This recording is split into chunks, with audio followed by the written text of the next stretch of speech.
Friends, नमस्कार। आशा करती हूँ आप लोग अच्छे होंगे और खुश भी होंगे। मीडिया अकेडमी 2.0 पे आप सभी का सदा अभिनंदन रहा है और हमेशा रहेगा ही, क्योंकि जब तक रोशनी मैम आप लोगों के साथ है, आप लोगों को बीएड कंप्लीट करने में कोई भी दिक्कत ना होगी। तो आज मैं उन सारे विद्यार्थियों के लिए लेकर आ चुकी हूँ जो बिहार से ही किसी भी कॉलेज से, किसी भी यूनिवर्सिटी से अगर बीएड कर रहे हैं और उनका सेशन 25 से 27 है, तो उन बच्चों के लिए सुनहरा मौका आ चुका है हमारे क्लास में, जो मैं आप लोगों को बताने वाली हूँ आज के इस क्लास में। तो आज मैं आप लोगों को बता रही हूँ कि आप लोगों को बीएड फर्स्ट ईयर से रिलेटिव क्वेश्चन तो आप लोगों का लास्ट क्लास हो जाएगा और आप लोगों को अगले मई से स्टार्ट हो जाएगा न्यू बैच, यानी 25 से 27 के साथ साथ किया तो आप लोगों का सेकेंड ईयर का भी क्लास स्टार्ट हो जाएगा। तो जो भी बच्चे इंतजार कर रहे थे कि इस प्लान का, तो आप लोगों को बता दूं, आप लोगों को यहाँ पे मीडिया अकेडमी 2.0 को फॉलो कर लीजिएगा और क्लास को लाइक कर दीजिएगा। और आप लोगों को कोई भी जानकारी चाहिए तो आप लोग हमारे टेलीग्राम, हमारे व्हाट्सएप पे आप लोग संपर्क कर सकते हो। चलिए मैं आप लोगों को बताने वाली हूँ, सेशन तो 25 से 27 फर्स्ट ईयर की कंप्लीट होने वाली ही है। आप लोगों को मई या जून से आप लोगों का सेकेंड ईयर का भी क्लास स्टार्ट हो जाएगा। तो चलिए आज क्या पढ़ना है, तो ड्रामा आर्ट इन एजुकेशन यानी शिक्षा में नाटक कला की बात कर रही है। तो आज क्लास कौन सा होने वाला है, तो क्लास 11 होने वाला है। आप लोगों को एक दो दिन और ही क्लास ये चलेगा, लेकिन अगले दिन से क्लास आप लोगों का बदल जाएगा। चलिए हम लोग क्या करेंगे, तो क्वेश्चन की ओर चलेंगे सीधे और क्लास को लाइक करते चलेंगे, क्योंकि यह क्लास को लाइक करना बहुत ही ज़्यादा इम्पोर्टेंट हो गया है। क्योंकि आप लोगों को हर एक सुविधा जो होती है आप लोग लाइक करिएगा, कमेंट करिएगा और पूरा क्लास को देखिएगा, तभी समझ में आ पाएगा। तो क्या है, शिक्षार्थी के लिए नाटक कला के महत्व का वर्णन करें। क्या करना है, तो शिक्षार्थी के लिए यानी बच्चों के लिए, स्टूडेंट के लिए क्या चाहिए, तो यहाँ पे नाटक कला का महत्व किस प्रकार से होता है उसका क्या करना है, वर्णन करना है। तो हमें किसे, तो शिक्षा के नाटक कला में यानी ड्रामा आर्ट इन एजुकेशन। तो सबसे पहले हम लोग चलते हैं जो नाटक की शिक्षा के छात्रों के अधिगम के निम्नलिखित महत्व को बतलाता है, जिसे हमें समझाता है। तो किस प्रकार से समझाता है, तो पहला पॉइंट आ जाएगा, जिस बात को आप कहकर पढ़कर उतनी अच्छी और प्रभावशाली विधि से न समझ सकते हैं, उसी बात को आप नाटक द्वारा प्रदर्शित करके श्रोता अथवा दर्शकों के हृदय में दृढ़ता से बैठा सकते हैं। दूसरा क्या है, तो नाटक की सारी सामग्री दृश्य श्रव्य होती है और दृश्य श्रव्य सामग्री को समझना अधिक सरल हो जाता है। तो आप लोग इसकी बातों में आप लोग बढ़िया तरीके से समझ सकेंगे। मैं उस तरीके से समझाने की भी कोशिश करूंगी आप लोगों को। क्या है, नाटक शिक्षण में छात्रों को अनेक संवाद याद कराए जाते हैं और संवाद याद करने से छात्रों की स्मरण शक्ति दृढ़ होती है। अगला पॉइंट क्या है, चौथा, यानी नाटक में अभिनय पूर्ण खेल और जो कुछ खेल की क्रियाओं द्वारा सिखाया जाता है और वह सरलता पर सीख लेता है। क्या कहता है, वह सरलता से सीख लेता है किसी भी माध्यम से। अगर आप लोगों को क्या किया जाए, तो आप लोगों को अगर किताब लेके बैठा दिया जाए तो आप लोगों को समझ में नहीं आएगा। आप लोग कहेंगे मुझे तो नींद लग रहा है, मैं जाकर सोती हूँ आराम से। लेकिन वही आप लोगों को वीडियो के माध्यम से, मोबाइल के जरिए से आप लोगों को पता चला है, क्या कर रहे हैं, तो आप लोग बढ़िया तरीके से देख रहे हैं और नोट भी कर रहे हैं। लेकिन क्या करें, अगर किताब में से देख के लिखना है तो मन बस जाता है। तो इसी कारण से आप लोग क्या होते हैं, तो इससे जो है एक सरल उपाय होता है जो आप लोगों को समझाने की कोशिश करता है।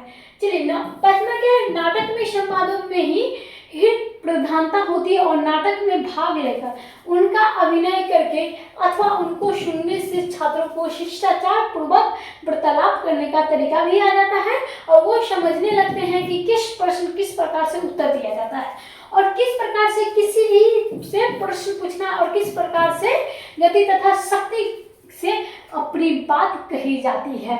छठा क्या है, नाटकों को दिखाकर अनेक पाठ्य विषयों को ज्ञान जिस सरलता से छात्रों को दिया जाता है, इतनी ही सरलता से उस विषय के अध्ययन से क्या होता है, नहीं दिया जाता है।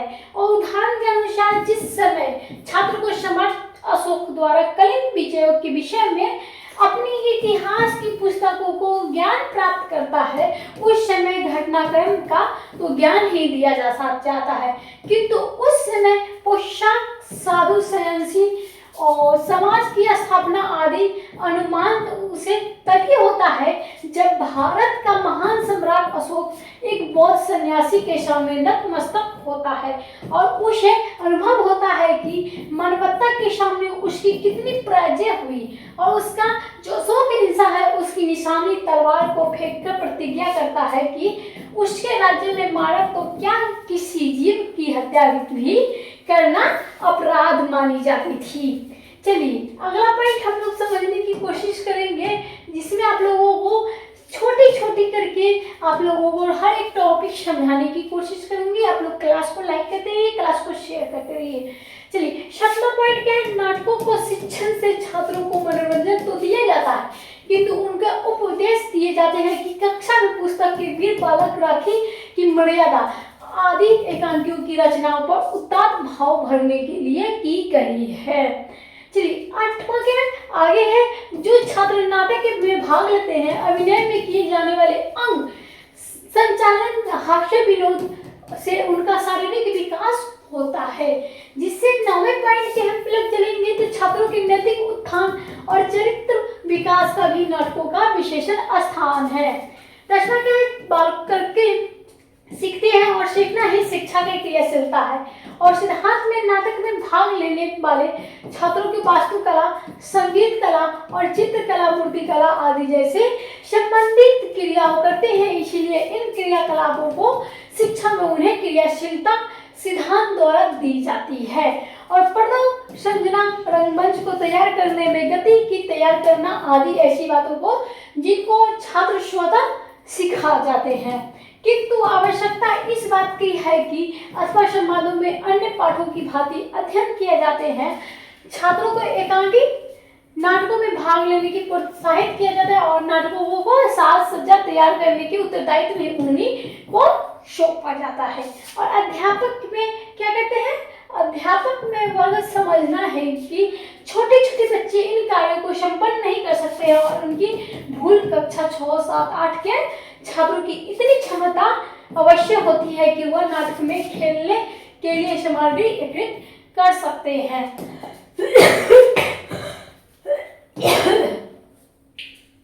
अगला पॉइंट क्या है, प्रत्येक कक्षा में पाठ्य पुस्तक की एकांकी नाटक अथवा संवादों को चयन किया जाता है, जिसमें क्या है चयन कुछ उद्देश्य पे होते हैं और कक्षा जैसा ही स्तर होता है और छात्रों के वैसा ही मानसिक विकास है उसके अनुकूल उद्देश्य स्थिर किए जाते हैं और छात्रों को मानसिक स्तर के अनुसार एकांकी नाटकों के रूप में भी बदलाव पड़ता है।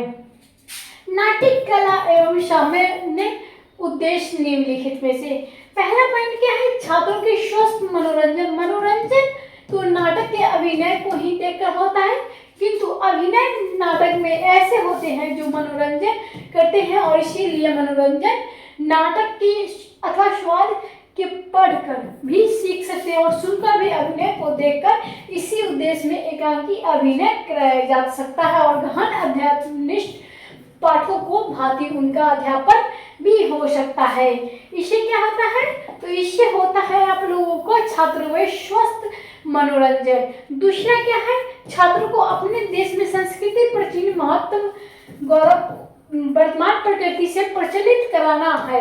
नाटक छात्रों को क्या करता है, भारत में प्राचीन मर्यादा का दर्शन कराता है, जिससे क्या होता है तो छात्रों के अपने देश के प्रति संस्कृति और जो प्राचीन महत्व है उसे जानने का अपने ऊपर गौरव होता है।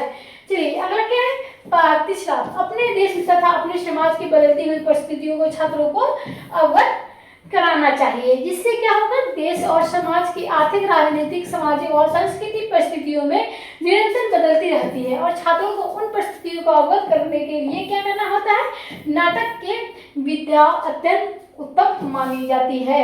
तो आज के लिए बस इतना ही, अगली क्लास में फिर से लेकर आऊंगी पीडीएस अकेडमी 2.0 से नए क्लास, यानी आप लोगों को नए सब्जेक्ट के साथ नए क्वेश्चन तैयार रहेगा। तो आप लोग उसका इंतजार करते रहिए, तब तक क्लास को लाइक कर दीजिए और वीडियो के लास्ट में फीडबैक जरूर दीजिएगा।